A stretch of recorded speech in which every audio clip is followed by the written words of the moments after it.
नमस्कार दोस्तों। Good morning students. पिछले वीडियो में हमने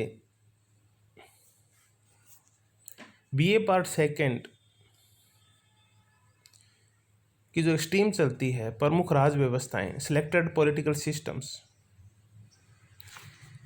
इस सब्जेक्ट के तहत हमने ब्रिटिश संविधान के अस्तित्व के ऊपर बहस शुरू की थी। बहस का जो हमारा प्रथम पार्ट था, उस पार्ट में हमने ये समझने की कोशिश की विभिन्न तर्कों और विभिन्न विद्वानों के विचारों के द्वारा कि ब्रिटेन में संविधान का अस्तित्व नहीं है। इस संदर्भ में हमने 3 विद्वानों की चर्चा की थी। एक थे अमेरिकन विद्वान टॉम स्पेन, दूसरे थे फ्रांसीसी विद्वान डी टोकविले और एक खुद ब्रिटेन के विद्वान थे जॉर्ज बर्नार्ड शॉ। इन तीनों ने अपने तर्कों के द्वारा ये साबित किया था कि ब्रिटेन में संविधान का अस्तित्व नहीं है। ब्रिटेन में संविधान नहीं है। अब हम इसी बहस को आज की कक्षा में आगे बढ़ाते हैं और अब कुछ ऐसे विद्वानों की चर्चा करेंगे जो ये कहते हैं कि ब्रिटेन में संविधान है, ब्रिटेन में संविधान का अस्तित्व है। ऐसे विद्वानों में जेनिंग्स हैं, ओग और जिंक है और भी बहुत सारे विद्वान हैं। प्रोफेसर मुनरो हैं, लॉर्ड ब्राइस हैं, डॉक्टर फाइनर है। ये सब लेखक और विद्वान ये कहते हैं कि ब्रिटेन में संविधान का अस्तित्व है। इनमें सब विद्वानों के 2 धड़े हो गए हैं। एक तरफ है डी टोकविले और टॉम स्पेन और जॉर्ज बर्नार्ड शॉ। दूसरे उनके विरोध में खड़े हैं professor Munro, Jennings, Lord Bryce, doctor Finer, Ogg, Zink. ये विद्वान कह रहे हैं, जो द्वितीय वाले विद्वान है प्रोफेसर मुनरो वगैरह, कि ब्रिटेन में संविधान का अस्तित्व है। अब हम इस मुद्दे पे बहस शुरू करते हैं और उन तर्कों को देखते हैं जो तर्क ये साबित करेंगे कि ब्रिटेन में संविधान का अस्तित्व है। तो जो पहली हमारी कक्षा थी उसमें हमने ये कहा था कि ब्रिटेन में संविधान का अस्तित्व नहीं है क्योंकि वहाँ ब्रिटेन का जो संविधान है वो लिखित नहीं है। तो हम इसी मुद्दे से शुरुआत करते हैं। जो विद्वान कहते हैं ब्रिटेन में संविधान का अस्तित्व है, वो कहते हैं कि जो लिखित और अलिखित संविधान के जो बीच भेद होता है ये अवास्तविक है। इसे तर्क की कसौटी पर सही नहीं कसा जा सकता। ब्रिटिश विद्वान है गार्नर, वो कहते हैं देखिए लिखित और अलिखित संविधान में मात्रा का भेद होता है, प्रकार का नहीं। अब हम कहते हैं कि ब्रिटेन में संविधान नहीं है जबकि अमेरिका में संविधान है। तो टॉम स्पेन कहते हैं अमेरिका में संविधान इसलिए है क्योंकि अमेरिका का संविधान लिखित है।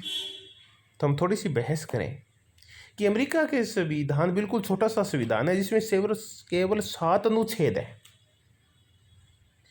क्या ब्रिटेन की पूरी राज व्यवस्था उन 7 अनुच्छेदों के अनुसार चलती है क्या? तो हम देखेंगे कि अमेरिका में भी बहुत कुछ ऐसा है जो वहाँ के संविधान में लिखित नहीं है। जैसे ब्रिटेन का संविधान वहाँ में मंत्रिमंडल की व्यवस्था नहीं करता, यानी अमेरिका संविधान कहता है कि अमेरिका में राष्ट्रपति का कोई मंत्रिमंडल नहीं हुआ, उसके बावजूद वहाँ मंत्रिमंडल है। अमेरिकन संविधान राजनीतिक दलों के बारे में चुप है जबकि वहाँ राजनीतिक दल है। अमेरिका का संविधान राष्ट्रपति के चुनाव के बारे में कुछ नहीं कहता, उसके बावजूद वहाँ चुनाव की एक निश्चित प्रणाली है। देखिए, तो लिखित और अलिखित इसमें मात्रा का भेद हो सकता है। कुछ संविधान है वो ज़्यादा मात्रा में लिखे हो सकते हैं, कुछ संविधान है वो कम मात्रा में लिखे हो सकते हैं। अमेरिका का, भारत का, फ्रांस का, जापान का संविधान थोड़ी ज़्यादा मात्रा में लिखा हुआ है, ज़्यादा प्रावधान लिखे हुए हैं। ब्रिटिश संविधान में प्रावधान कम लिखे हुए हैं, लिखे हुए वहाँ भी हैं। तो ये कोई आधार नहीं है बताने का कि ब्रिटेन का संविधान अलिखित है इसलिए वो संविधान ही नहीं है। तो ऐसे तो भारत में और अमेरिका में बहुत सारी ऐसी चीज़ें चलती है, राज व्यवस्था के ऐसे बहुत सारे प्रावधान है, कानून व्यवस्था के ऐसे बहुत सारे प्रावधान है जो वहाँ के संविधान में लिखे हुए नहीं है, उसके बावजूद वो चलते हैं। तो इसका तात्पर्य ये है कि हम ये कह दें कि अमेरिका और भारत में संविधान है ही नहीं। तो ये लिखित और अलिखित वाला जो भेद है, ये जो तर्क है, ये कैंसिल हो गया, ये कट गया है। तो अब हम ये मानते हैं कि ब्रिटेन में संविधान का अस्तित्व है, लिख या नहीं लिखने से कोई फर्क नहीं पड़ता। ये पहला तर्क था। दूसरा तर्क इसी से जुड़ा हुआ है, और दूसरा तर्क ये है कि ब्रिटेन संविधान है वो पूर्णतः लिखित नहीं है। ब्रिटिश संविधान का कुछ अंश लिखित है, हालांकि अधिकांश भाग अलिखित है, पर कुछ अंश फिर भी लिखित है। जैसे ब्रिटेन में राज सिंहासन के संबंध में जो उत्तराधिकार की व्यवस्था है कि अगर वहाँ का राजा या रानी है वो पद अपना रिक्त कर देते हैं तो उनके उत्तराधिकारी कैसे बनेंगे, ये वहाँ लिखा हुआ है। कार्यपालिका में कितने विभाग होंगे, कितने मंत्रालय होंगे, ये लिखा हुआ है। ये लिखा हुआ है कि वहाँ मताधिकार किन व्यक्तियों को है। वहाँ ये स्पष्ट रूप में लिखा हुआ है कि 18 साल से बड़ा जो भी व्यक्ति होगा और ब्रिटिश नागरिक होगा और जिसकी मानसिक स्थिति सही नहीं होगी वो वोट देने का अधिकारी होगा, ये लिखा हुआ है वहाँ। निर्वाचन के बारे में लिखा हुआ है वहाँ कि चुनाव कैसे होंगे, चुनाव कौन करवाएंगे। वहाँ जो कॉमन सभा और लोक सभा के आपसी संबंध हैं, कौन शक्तिशाली होगा, कौन निर्बल होगा, ये भी वहाँ लिखा हुआ है। तो हम ये देखते हैं कि वहाँ बहुत कुछ ऐसी बातें हैं जो लिखी हुई है। तो हम कह सकते हैं कि ब्रिटेन में संविधान का अस्तित्व है क्योंकि उसकी कुछ बातें लिखी हुई है। अब हम एक और मुद्दे के ऊपर बहस करते हैं। डी टोकविले और थॉमस पेन ये कह रहे थे कि ब्रिटेन में संविधान नहीं है क्योंकि ब्रिटेन का संविधान लचीला है, जबकि वास्तव में व्यवहार में अगर हम देखें तो ब्रिटेन का संविधान लचीला नहीं है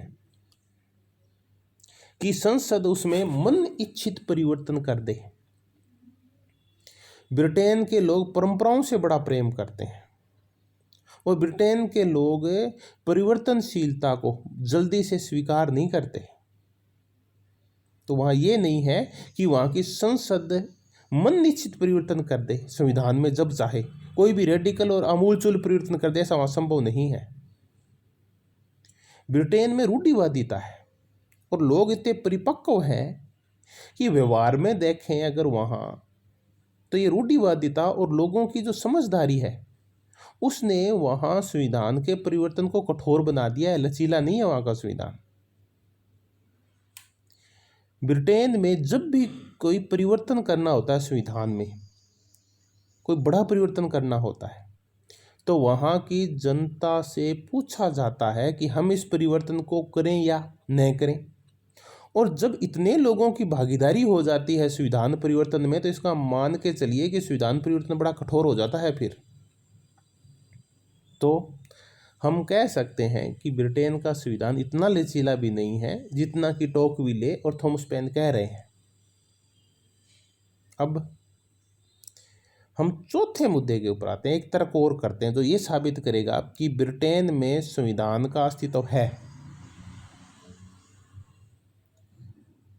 थॉमस पेन, टोकविले, ये विद्वान ये तर्क कर रहे थे कि ब्रिटिश संविधान के आधारभूत नियम नहीं है, कोई ऐसे नियम नहीं हैं जो दिशा देते हों आने वाले नियमों को, जो नए कानूनों को दिशा देते हों, ऐसे आधारभूत नियम नहीं हैं। जबकि उन दोनों विद्वानों का ये तर्क की कसौटी के ऊपर सही नहीं बैठता। देखिए, ब्रिटेन में ऐसे आधारभूत नियम हैं और जब भी नए कानून बनते हैं इन आधारभूत नियमों को, बेसिक जो स्ट्रक्चर्स हैं, इनका पालन करना पड़ता है। जैसे वहाँ 1215 में जो मैग्ना कार्टा बना, 1628 में पिटिशन ऑफ राइट्स जो आया, 1688 की गौरवपूर्ण क्रांति के बाद 1689 में जो बिल ऑफ राइट्स आया, जिसके ऊपर साइन किए गए तात्कालिक राजा जॉन और मेरी के द्वारा। तो संविधान में जब भी कोई परिवर्तन करना होता है, अधिकारों के संबंध में जब भी कोई संसद में चर्चा चलती है, तो संसद उससे पहले मैग्ना कार्टा को, पिटिशन ऑफ राइट्स को और बिल ऑफ राइट्स को जरूर देखती है, क्योंकि ये वहाँ की संवैधानिक व्यवस्था के लिए, वहाँ की राज व्यवस्था के लिए आधारभूत नियम है। तो अब ये तर्क भी कट गया कि ब्रिटेन में आधारभूत नियम नहीं है, इसलिए ब्रिटेन में संविधान का अस्तित्व नहीं है। हमने ये भी साबित कर दिया है कि वहाँ आधारभूत नियम है, इसका तात्पर्य वहाँ संविधान का अस्तित्व है। तो अब हम कुछ विद्वान हैं, उनकी कोटेशन देखते हैं। वहाँ के बड़े विद्वान हैं डाइसी, ब्रिटिश विद्वान हैं।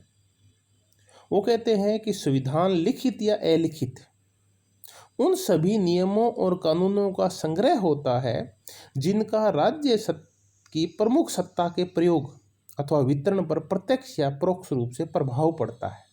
इसका तात्पर्य ये है कि नियम चाहे लिखित हो चाहे अलिखित हो, अगर वो सत्ता को प्रभावित करते हैं, राज व्यवस्था को प्रभावित करते हैं, तो वो संविधान का ही पार्ट है। लिखित अलिखित से कोई फर्क नहीं पड़ता। और ब्रिटेन में ऐसे संविधान है, इसका ऐसे कानून है, ऐसे नियम है, इसलिए वहाँ संविधान का अस्तित्व है।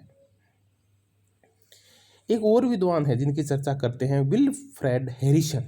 वो लिखते हैं, ब्रिटेन का संविधान उतना ही आधारभूत और नियमों का संग्रह है जितना कि संयुक्त राज्य अमेरिका, सोवियत संघ या फ्रांस के संविधान। इसका मतलब अगर ब्रिटिश संविधान है वो आधारभूत नियमों का संग्रह है, तो ब्रिटेन में भी ऐसे बहुत सारे आधारभूत नियम हैं। भले ही वो एक जगह नहीं लिखे गए हों, वो अलग अलग टुकड़ों में हो, लेकिन है तो सही। इसका तात्पर्य ब्रिटेन में संविधान का अस्तित्व है। तो क्या संविधान सिर्फ कागज का टुकड़ा है?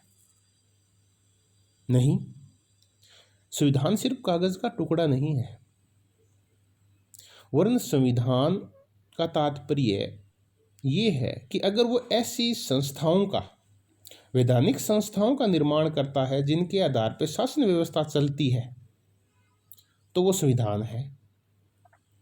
अगर आप ये कहें नहीं नहीं संविधान तो एक पुस्तक के रूप में कागज के ऊपर लिखा होना चाहिए, तो हम कहेंगे ब्रिटिश का संविधान नहीं है। लेकिन अगर वो वैधानिक संस्थाओं का उदय करता है, वहाँ प्रधानमंत्री, वहाँ का क्राउन, वहाँ का मंत्री परिषद, वहाँ की संसद, ऐसी संस्थाओं का अगर निर्माण करता है, तो उसको हम कहेंगे फिर ये संविधान है। तो वास्तव में है, ये संस्थाएं तो ब्रिटेन में है। तो हम माने कि संविधान केवल कागज का टुकड़ा भर नहीं है, उससे बहुत कुछ ज़्यादा है। जबकि टोकविले और थॉमस पेन है, ये संविधान को सिर्फ कागज का टुकड़ा मानते हैं। तो हम व्यापक परिप्रेक्ष्य में देखें तो ब्रिटेन में भी संविधान का अस्तित्व पाया जाता है। हम जेनिक्स के शब्दों में कहें तो ये कहेंगे, अगर संविधान से हमारा तात्पर्य संस्थाओं से है, कागजों से नहीं, तो ब्रिटेन में संविधान का अस्तित्व रहा है।